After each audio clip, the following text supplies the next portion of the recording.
Baba, if you don't know this question, you don't know am. I no go tell you say make you stop wasting time. If you want waste this, if you want waste your time, think know this thing, waste time more. Okay, so I know they give you shortcut. Now, how we go to solve this type of problem? They say x minus 1 times x plus 4 is less than or equal to 0. See, if you don't understand the intrigues about this type of question, if you stop wasting time, if you follow shortcut, you go get 0. Wetin many students dey do be say once they don see this type of question, they don open bracket and or they say this one is equal to this or this one is less than equal to this. No, don't do it that way. Now look at it. Now they said our range of values are all less than 0, equal to 0 or less than 0. These are range of values. Are you getting me? So all our values are all less than 0 or equal to 0. Now what that means, how do we manipulate this type of question to get range of values that are equal to 0 or less? Now let's follow up. Look at it. Plus times plus is equal to plus. But in this case, if I say greater than or equal to 0 times greater than or equal to, it must give us greater than equal to. That is, if I have a number greater than equal to 0, if I times them, let's say plus 4 times plus 2, I'll get plus 8. Are you following me? Now, the same strategy can go. Less than equal to times less than equal to will give me greater than or equal to. Are you following? Now, how do I mean? If I have plus 4 times minus 4 times minus 2, it will give me plus 8.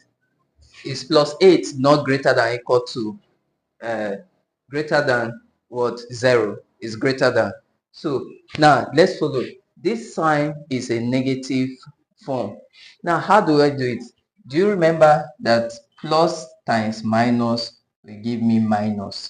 It means that greater than times less than will give me less than, or greater than less than times greater than will give me less than. So for me to get range of values that are less than 0, I have to compare, that is s minus 1 greater than equal to 0. I need to flip it. I need to do something like this.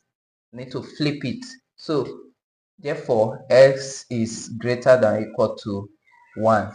This is our first range of value. Now I use this. Now I'm going to use this, meaning that x plus 4 less than equal to, I'm using this one, 0. That means x is less than equal to minus 4. Now let's put it on a range. Let's put both answers on a single range. Now I'll bring this down. It means that if s is greater than or equal to 1, that means 1 is less than equal to x, and s is less than equal to minus 4. Is it possible that s is less than equal to minus 4? It's not possible. So this one has no solution. No solution. So there's no solution here. So I'm going to apply my second law. This law, I'm going to apply my second law, meaning that I'll give this first entity a less than equal to. I'll give it a less than equal to. That is, let me make use of this corner so that you see what we're doing. So in this case, I'm going to say x is s minus 1 less than equal to 0. That means x is less than equal to 1. Then this is my first answer. Then this one, x plus 4 is greater than equal to 0. Yeah, therefore x is greater than or equal to minus 4.